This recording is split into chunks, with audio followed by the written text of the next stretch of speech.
Ao longo desta semana recebi mensagem de pelo menos duas pessoas que me enviaram um excerto da entrevista que o líder ou auto-intitulado líder da comunidade do Bangladesh, não sei quem é que o designou líder, nem sei porque é que tem que haver uma liderança de comunidade, quase como se houvesse uma organização política contrária à existência nacional de Portugal. É algo que é curioso. Para mim sempre me chocou este tipo de organizações para pessoas que se dizem querer integrar, mas já lá vamos.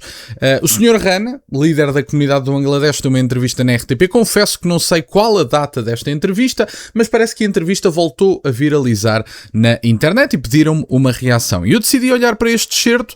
Pelo menos 2-3 pessoas pediram-me, não vou mencionar, que não sei se tenho autorização para mencionar os nomes. Vamos ver a intervenção deste senhor e a jornalista da RTP.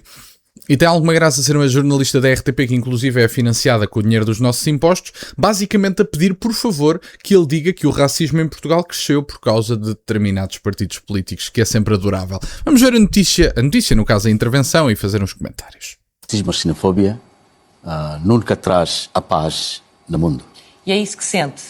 Chegou cá em 1991, sente que hoje em dia há mais racismo em Portugal do que quando chegou? Sim. Porque nós vimos que, e esta década, que a partir de 2000 ou depois da Covid-19, nós reparamos isto mais. Antes tinha racismo, mas muito menos, muito pouco.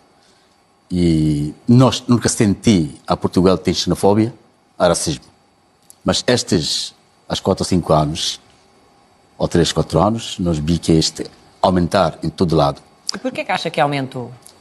Porque nós vimos muitos sítios que antigamente os comportamentos das pessoas era um bom comportamento, uma solidariedade e um comportamento era amigável.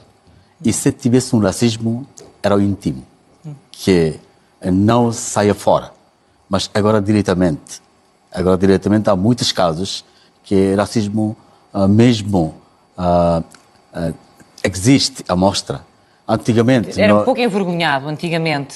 Sim. E agora sim. É mais óbvio. É mais aberto. E o que é que acha que fez mudar? O que é que isso mudou nas pessoas? Perderam, se calhar, essa vergonha de, no fundo, dizer, se calhar, aquilo que já pensavam, mas guardavam para elas e agora dizem-no. Antes de ouvir esta segunda parte, e claramente a jornalista está quase a pedir, por favor, para o auto-intitulado líder da comunidade do Bangladesh dizer o racismo cresceu por causa do Chega, ela está a pedir, por favor, que isto se diga em direto numa televisão nacional financiada com os nossos impostos também dos votantes do Chega. É importante que isto se diga. Mas não posso deixar de fazer um apontamento que é meramente circunstancial, nada tem que ver com os argumentos apresentados, até porque argumentos apresentados foram poucos.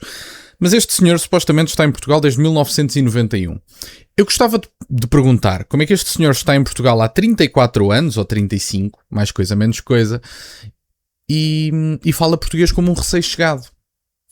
Estas pessoas que supostamente, segundo o líder da comunidade, segundo os comentadores que andam a arrastar-se pelas televisões portuguesas a tentar salvar o restinho de dignidade que este regime tem, se é que ainda resta alguma, a dizer não, isto são pessoas perfeitamente integradas. Este homem está em Portugal há mais de 30 anos. A pergunta que eu faço é como é que ele nem sequer fala português fluentemente? 30 anos! Era o equivalente a tentar conseguir um nível, em termos de nível de inglês ou de francês, o nível de uma língua, de 10 em 10 anos. Se ele conseguisse o nível A, depois é o A1, o A2, salvo erro, e depois o terceiro, era o equivalente a ele ter aulas de 10 em 10 anos e se calhar tinha falado fluentemente. A pergunta que eu faço é como é que uma figura que não tem qualquer incapacidade que eu lhe conheça, está em Portugal há mais de 30 anos, é tão adaptado, é de tal maneira adaptado que é o líder da comunidade e é uma espécie de ponte entre as pessoas que chegam e Portugal e nem sequer fala em condições de português. Enfim, isso também é uma coisa que me transcende, mas que não posso deixar de apontar. Diz o Sr. Rana, nos últimos 10 anos, talvez, as pessoas começaram a ser xenófobas. O que é que se passou nos últimos 10 anos, Sr. Rana? Era importante perguntar. Talvez nos últimos 10 anos se tenha passado algo interessante, que é o governo de António Costa. O governo de António Costa permitiu que a imigração quadruplicasse em 7 anos. Quadruplicar em 7 anos. É verdade, foi isto que aconteceu. Basta confirmarem as estatísticas e percebem que, evidentemente, que um povo se sente ameaçado pela presença em massa de outros povos na sua casa. É tão simples como isto. É a reação defensiva mais óbvia que qualquer pessoa tem na medida em que se começa a transformar em estrangeira na sua própria casa. E, portanto, é desejável maltratar seja quem for? Claro que não. Eu próprio não maltrato ninguém no meu dia-a-dia, a não ser que me maltratem também, e aí a coisa muda de figura. Agora, se as pessoas forem educadas com a minha pessoa, eu educado serei. Mas isso não invalida o facto de um povo se sentir estrangeiro na sua própria casa.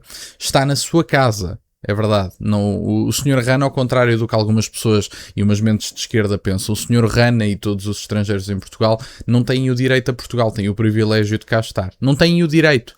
Quem tem direito ao território nacional são os portugueses. Esta casa é dos portugueses, e as pessoas devem compreender que quando um povo se sente que está a tornar-se minoritário na sua própria casa, tem reações defensivas. É tão simples como isso. Nos últimos 10 anos passámos para quase 20% da população residente estrangeira.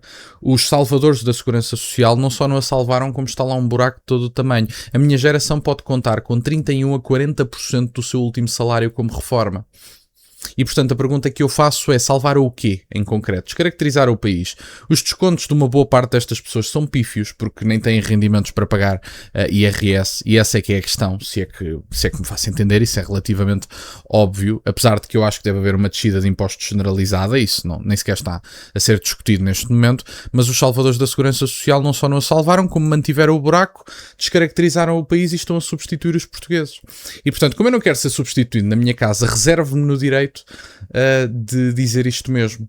É tão simples como isto. Vamos ouvir a segunda parte, porque a jornalista quer mesmo que ele diga a culpa é do Chega. Vocês vão perceber isso e tem muita graça. Vamos ouvir. A minha experiência, eu posso dizer que racismo há todo mundo, não é só Portugal. Mas há sítios que racismo interiormente a pessoas não mostra, mas sente-se. Há sítios que racismo diretamente. Agora, os portugueses não estavam habituados a muitos estrangeiros. Portugueses habituados a estrangeiros à última década. E esta 10, 15 anos que os imigrantes começam a vir aqui, a partir de 2015, 2014, há muitas pessoas que já vieram aqui em Portugal porque Portugal abriu as portas para imigrantes. É por isso que quando agora os imigrantes chegam aqui, há muitos portugueses, como não foi habituado, então eles já aumentaram um pouco este racismo xenofóbico. Mas acha que de alguma forma os partidos podem contribuir para isso? Partidarizaram esta questão? A qualquer decisão faz os partidos políticos. Isto não é o povo gerais decidir qualquer coisa. Por isso, se tivesse qualquer problema grave ou qualquer problema nacional, que os políticos têm que pensar, têm que decidir o futuro. Eu vou ajudar esta senhora a formular a pergunta que ela queria fazer. Não acha que a culpa é do Chega, de você ser vítima de racismo e de xenofobia? Porque era isto que a senhora queria. Vamos por partes. A imigração foi partidarizada? Foi, no início do governo de António Costa. Quando decidiram implementar o regime de manifestação de interesse, deixaram entrar toda a gente ilegalmente e legalizaram quem podiam e, portanto, a questão da imigração já transcende muito a imigração ilegal. O problema é também a legal, evidentemente, porque a substituição, seja ela legal ou ilegal, para mim é igualmente problemática, e sejam os substitutos franceses ou bangladeshis, para mim é exatamente igual.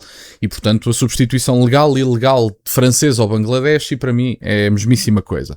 Agora diz esta senhora, bom, mas os partidos não partidarizaram, pronto, passa aqui a redundância, não partidarizaram a questão migratória. Partidarizaram, sim, António Costa foi o primeiro, porque decidiu implementar uma vontade política que só o próprio é que tinha, sem consultar qualquer pessoa a nível nacional.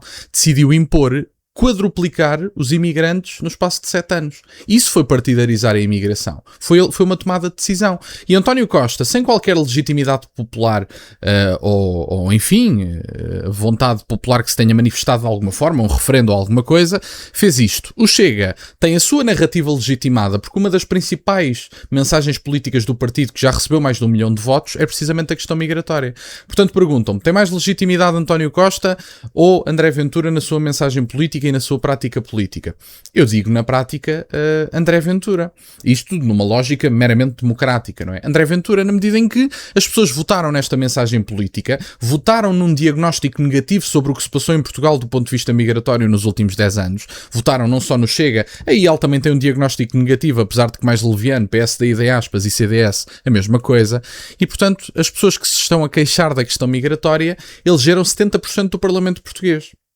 E, portanto, quem partidarizou isto foi António Costa, quando decidiu invadir o país e colocar pessoas a invadir o país. 7 anos quadruplicar a imigração.